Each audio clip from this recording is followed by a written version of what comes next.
ये इनके पिताजी हैं, ये अपने पिताजी की गवाही दे रहे हैं। इनकी बहुत बड़ी गवाही है।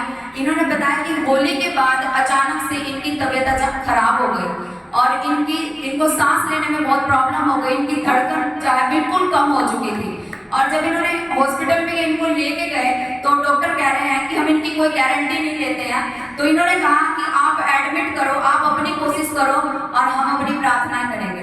तो फिर इन्होंने बताया कि ये राख लेके और अपने कमरे में गिराते थे और कभी कहते थे कि उसमें झाड़ू मारते थे और कभी कहते थे इधर खून पड़ा है, इधर राख पड़ी है। तो दिन में भी इनकी यही कंडीशन थी और रात को भी यही कंडीशन थी और ये बहुत परेशान रहते थे। ये कह रहे कि पता नहीं क्या हो रहा है। लेकिन इन्होंने यहाँ पर जब ये आए और इन्होंने आपसे प्रार्थना कराई तो उसके बाद उन्होंने एडमिट तो कर लिया, लेकिन इनको बोला भाई हम इसकी कोई गारंटी नहीं लेंगे। इन्होंने कहा कि कोई बात नहीं, आप एडमिट करो, आप टेंशन ना लो। तो इन्होंने प्रार्थना कराई आपसे, तो ये कह रहे कि उसके बाद ये थोड़ा ठीक होना स्टार्ट हो गए। फिर इन्होंने बताया कि अब अचानक से फिर इनके दिनों में यही हुआ कि 3-4 दिन तक ये ठीक हुए, उसके बाद फिर ऐसे ही होने लगा इनको। और ये कह रहे कि फिर इन्होंने कहा कि डॉक्टर ने कहा कि आप इनको यहाँ से इमरजेंसी में थे और उन्होंने कहा कि आप पीजीआई इनको लेके चले जाओ। इन्होंने कहा मैं पीजीआई नहीं जाऊंगी, मुझे अपने परमेश्वर पे विश्वास है। और ये जब यहाँ पे आए, उन्होंने प्रार्थना कराई और आपने इनको एक वर्ड बोला कि आप विश्वास रखो, कुछ नहीं होगा, वो ठीक हो जाएंगे। इन्होंने उसी वर्ड को जो है रिसीव किया और इन्होंने इनके पास बैठ के प्रार्थना करते रहे, प्रार्थना का तेल इनको लगाते रहे, बाइबल पढ़ते रहे। और इन्होंने कहा कि मैं वचन बोलती थी कि परमेश्वर तेरे कोड़े खाने से, तेरे लोग बहाने से मेरे पिताजी चंगे हो चुके हैं। इसी वचन को ये बोलते थे और प्रार्थना करते रहे। अब ये बता रहे हैं कि ये जो है पिछले संडे जब ये यहाँ पे आए, गुड फ्राइडे को भी आए, संडे को भी आए, तो इन्होंने बताया कि जब मैं संडे को यहाँ से वापस गई, संडे को भी वो ये बोल रहे थे शनिवार को कि आप इनको पीजीआई ले जाओ, लेकिन उन्होंने कहा पीजीआई नहीं लेके जाऊंगी, कल जब आऊंगी तो बड़ी गवाही के साथ खड़ी होंगी। इन्होंने कहा कि जब मैं यहाँ से गई प्रार्थना करा के और उसी संडे, पिछले संडे उन्होंने डॉक्टर ने इनकी छुट्टी कर दी और ये आज गवाही के साथ यहाँ पर खड़े हैं।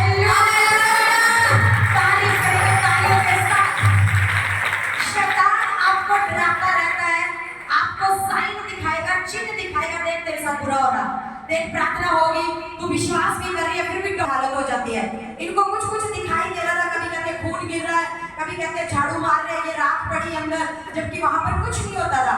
दिमाग इनका काम करना बंद हो गया था।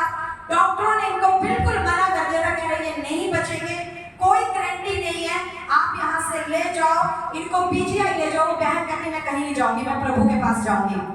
वो प्रार्थना करवाती रही, प्रभु के भवन में आई, विश्वास किया, डॉक्टर जो मर्जी बोले, शैतान जो मर्जी बोले, हालात जो मर्जी बोले, पर इसको ये विश्वास था कि मुझे अपने पिता को चंगा पाना है और गवाही के साथ परमेश्वर के भवन में जाना है। हालेलुया।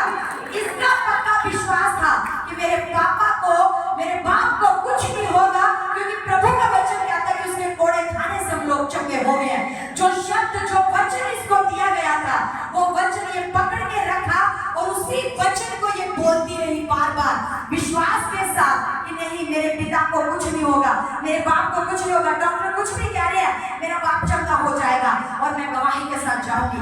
हालेलुया। इसके विश्वास ने परमेश्वर को, उसके पिता को चंगा किया। अब ये बिल्कुल ठीक है। जो डॉक्टर हाथ खड़े कर चुके थे, बोल चुके थे कि नहीं बचेंगे, इनको ले जाओ, लेकिन आज ये आप सबके सामने जिंदा और सुरक्षित खड़े हैं। हालेलुया। कौन कर सकता है? कौन कर सकता है? इसलिए आज समझाते हैं आपको, हालात आपको जितने मर्जी माड़े दिखाए परमेश्वर, शैतान, जितनी मर्जी बुरी परिस्थितियां आपकी जिंदगी में शैतान लेकर आए, कभी भी उसके दिखाए हुए पर विश्वास मत करो। हालेलुया। सिर्फ खुदा क्या कहता है उस पर विश्वास करो। उसके वचन में क्या कहा है, प्रभु ने क्या कहा बाइबल में कई बार, क्या कहा, जा तेरे विश्वास ने तुझे चंगा कर दिया। एक कनानी स्त्री थी, परमेश्वर से दुआ